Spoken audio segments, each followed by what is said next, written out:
નમસ્કાર, આપ જોઈ રહ્યા છો નેશન પ્લસ ન્યૂઝ. હું છું આપની સાથે હિરલ પંડ્યા. રાજ્ય સરકારે આઈએએસ અધિકારીઓની બદલી કરીને વહીવટી તંત્રમાં મોટા ફેરફારો કર્યા છે.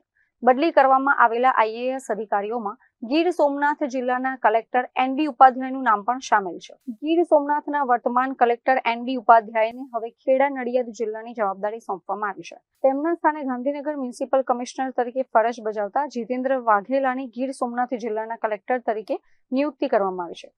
જીતેન્દ્ર વાઘેલા ગાંધીનગરમાં મ્યુનિસિપલ કમિશનર તરીકે બહોળો અનુભવ ધરાવે છે, ત્યારે હવે સોમનાથની પવિત્ર ભૂમિ પર વહીવટી વડા તરીકે તેમની કામગીરી કેવી રહેશે તેના પર સૌની નજર રહેશે.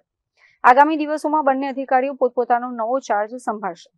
Mahesh Dodiya, Nation Plus News, Gir Somnath. સમાચારોના સતત અપડેટ મેળવવા માટે અમારી નેશન પ્લસ ન્યૂઝની યુટ્યુબ ચેનલને સબસ્ક્રાઇબ કરો, બેલ આઇકન દબાવો અને જોડાયેલા રહો ફેસબુક, ઇન્સ્ટાગ્રામ અને ટ્વિટર પર.